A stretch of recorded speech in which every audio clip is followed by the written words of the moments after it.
Shalom saudaraku yang dikasihi oleh Tuhan.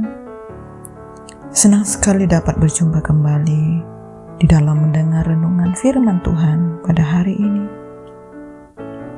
6 Agustus 2022. Kita sungguh bersyukur karena anugerah Tuhan yang begitu besar. Kita dilimpahkan untuk dapat menikmati setiap berkat, kasih dan anugerahnya. Saudaraku yang dikasihi oleh Tuhan, kalau hari ini kita boleh bersama-sama belajar firman Tuhan, kita mau dituntun, kita mau dibimbing oleh Roh Kudus. Saudara, mari pada saat ini kita boleh lebih lagi masuk dalam hadirat-Nya. Kita percaya bahwa Tuhan yang akan memberikan kita pengertian-pengertian baru mengenai firman-Nya. Mari saudaraku, kita akan satukan hati dan kita berdoa. Bapa kami yang di surga, dikuduskanlah nama-Mu. Datanglah kerajaan-Mu, jadilah kehendak-Mu di bumi seperti di surga. Ya Bapa, kalau saat ini kami rindu mendengar firman, urapi kami, urapi telinga, hati, pikiran kami, sehingga kami boleh memberikan yang terbaik bagi Tuhan. Kami mau melakukan dengan sungguh-sungguh setiap kebenaran firman. Berbicaralah bagi setiap kami rindu akan Engkau. Terima kasih Bapa. Hanya di dalam nama Tuhan Yesus kami berdoa. Amin. Nah saudaraku yang dikasihi oleh Tuhan, kita bersyukur buat firman Tuhan yang kita boleh dengar pada hari ini yang berjudul Melekat di Hati.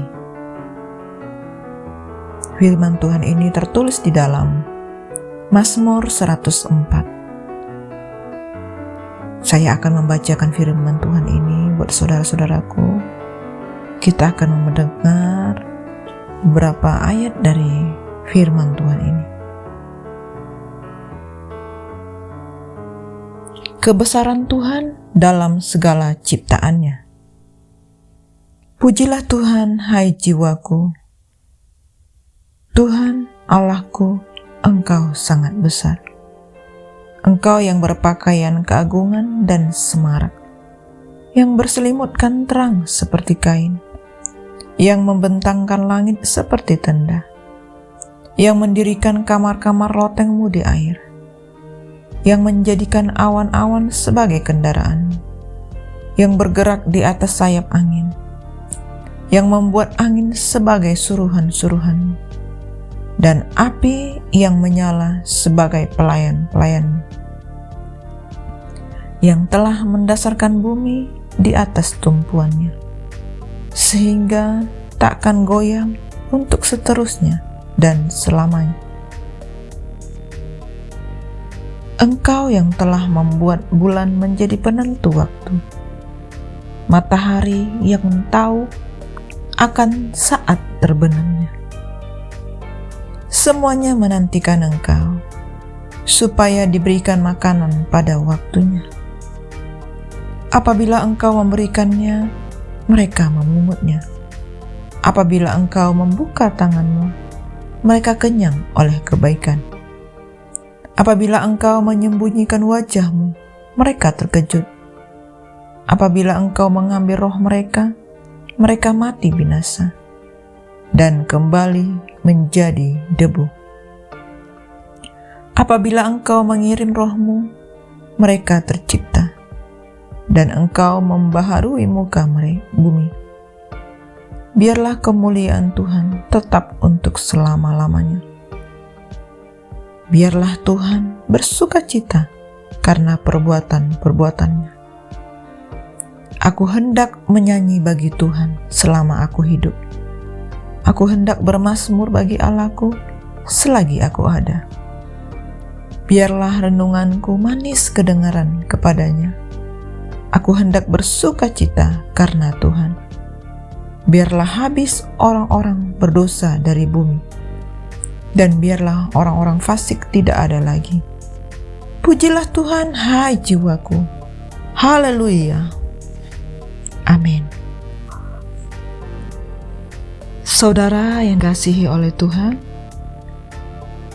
kita tidak tahu pasti siapa yang menulis Mazmur 104. Namun nulis Mazmur itu tentu sangat diberkati dengan segala ciptaan Tuhan yang mengagumkan. Pemazmur sangat terpikat oleh keindahan alam semesta, dan ia menggambarkan banyaknya ciptaan Tuhan yang mengagumkan, seperti pohon-pohon aras dari Libanon dan keledai-keledai hutan. Ia bernyanyi, biarlah Tuhan bersuka cita karena perbuatan-perbuatannya. Kemudian ia berdoa, biarlah renunganku manis kedengaran kepadanya. Keindahan dan keteraturan alam semesta ini memang dapat membangkitkan rasa kagum dalam diri kita. Namun bagaimana kita dapat merenungkan segala keindahan itu dengan cara menyenangkan Allah? Kita dapat bersuka cita dan bersyukur kepada Allah saat kita merenungkan karya ciptaannya dan menghayati segala keindahannya yang mengagumkan. Saudaraku, di sini sang pemazmur menunjukkan kepada kita kewajiban kita dengan teladan kita. Sepanjang hidupnya ia akan menyatakan pujian Allah tanpa menjadi lelah. Satu-satunya batasan yang Tuhan tetapkan untuk merayakan pujian Allah adalah kematian. Bukan karena para orang saleh ketika meninggalkan dunia ini dan masuk ke keberadaan yang lain, berhenti bertugas, tetapi karena tujuan kita diciptakan adalah supaya nama Allah dirayakan oleh manusia di bumi. Sang pemazmur sadar ia tidak layak mempersembahkan korban yang berharga kepada Allah.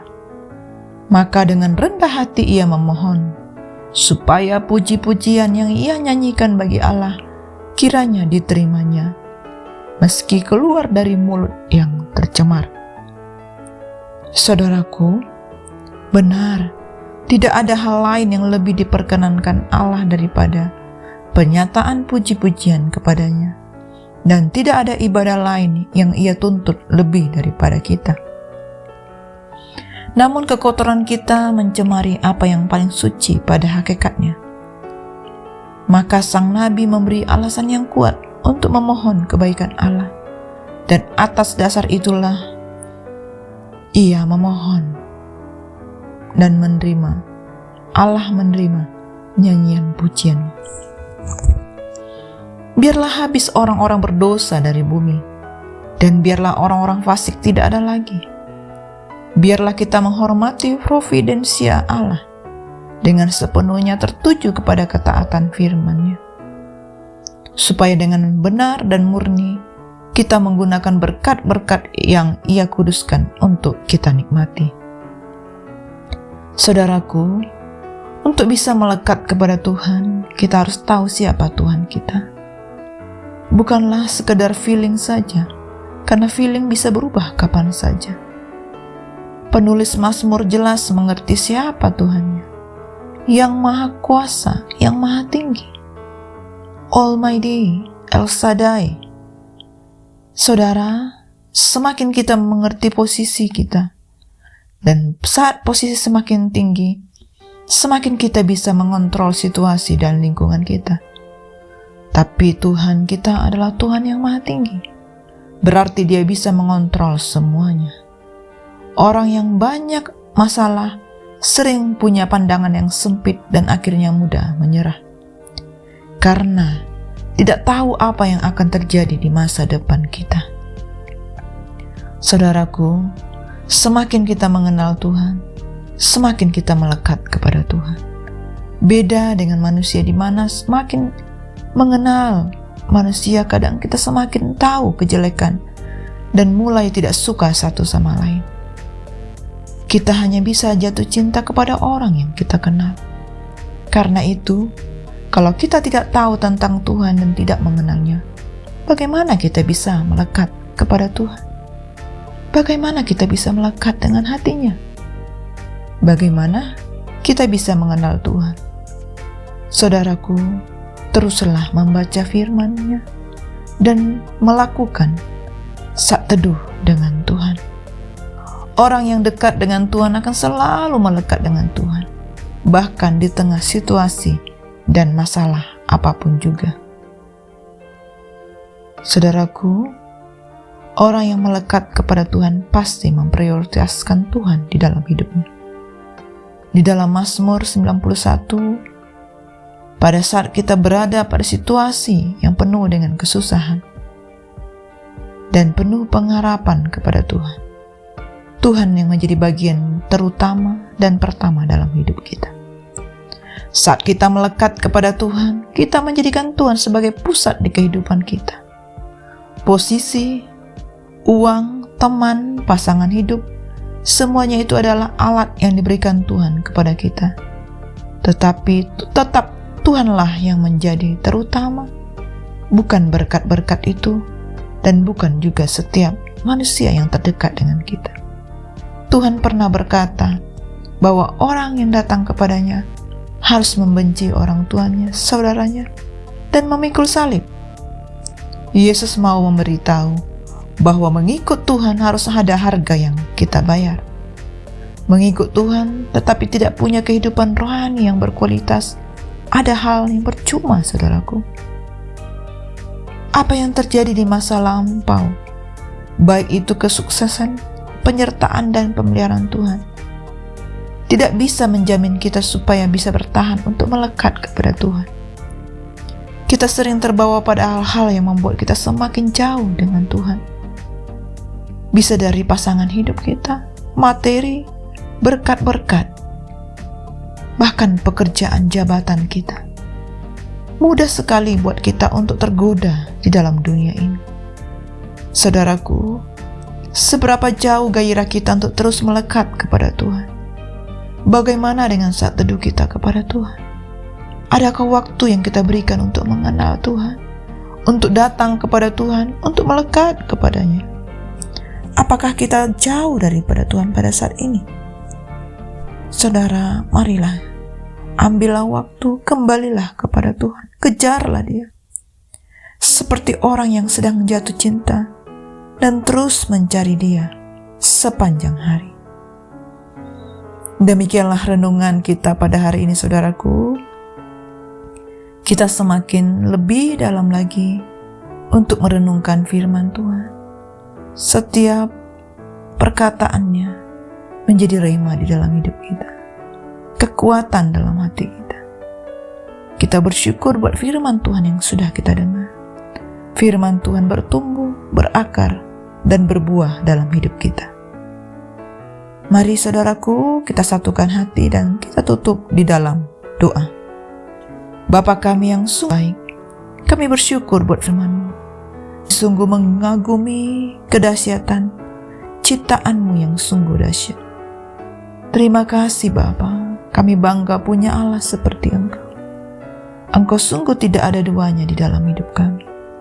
Terima kasih Bapa, pada hari ini kami terus menyerahkan hidup kami sepenuhnya dalam tangan kasih-Mu. Pimpin kami, kuasai hidup kami Roh Kudus, sehingga Engkau sepenuhnya intervensi di dalam kami. Kami serahkan hidup kami hanya kepada Tuhan. Di dalam nama Tuhan Yesus kami berdoa. Amin. Semangat pagi dan semangat beraktivitas, saudaraku. Have a great day and God bless you all.